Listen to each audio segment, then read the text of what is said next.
Hola amigos, me encuentro en el Tim Hortons y esta mañana lluviosa vamos a ver este libro que es una guía de el Kremlin en Moscú.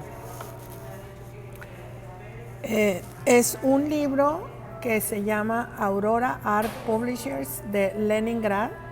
Es un libro que compré en un viaje que hice a Rusia hace ya algunos años. Voy a mostrarles algunas fotografías que trae el libro. Bueno, este es el libro, The Moscow Kremlin, a Guide, y estas son algunas fotografías.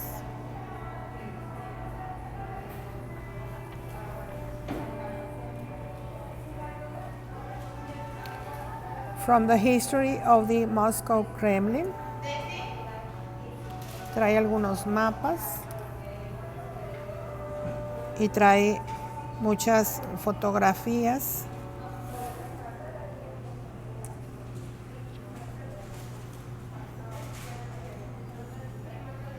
Este está espectacular.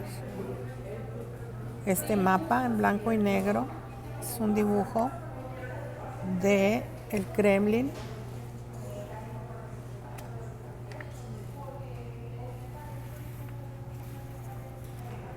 Y vienen algunos tesoros de sus museos. Este se llama Savior Gate Tower. La Torre del Gran Salvador. Algunos monumentos arquitectónicos del Kremlin. Architectural Monuments of the Kremlin. Esta es la Catedral del Dormition.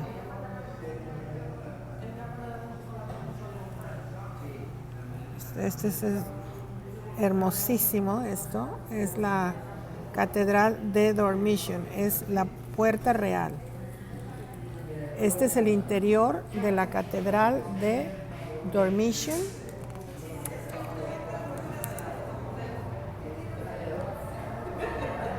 Este es un icono de San George del siglo XII.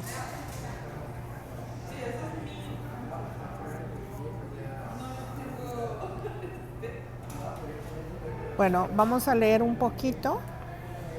Aquí donde empieza el libro, no tenemos mucho tiempo y dice lo siguiente. Es un libro que está en inglés. From the History of the Moscow Kremlin. The ancient history of the Moscow Kremlin goes far back into the hoary past. Moscow was first mentioned in the Chronicle more than 800 years ago. In the 11th-12th centuries, on the western fringe of the Suzdal Principality, on a high bluff covered by a pine grove, at the confluence of the Moskva and Neglinaya rivers, stood a small fortress.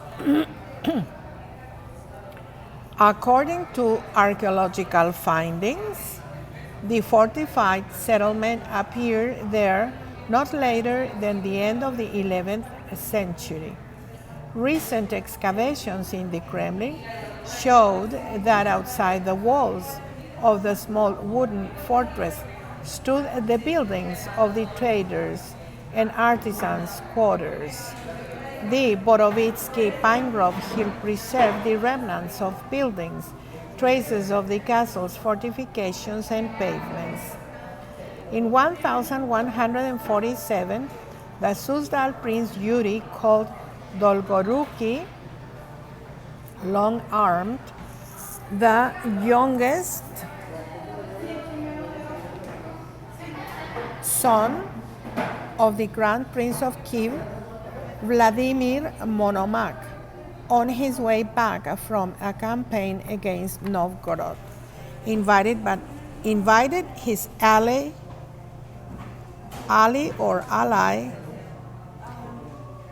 and relative, Prince Sviatoslav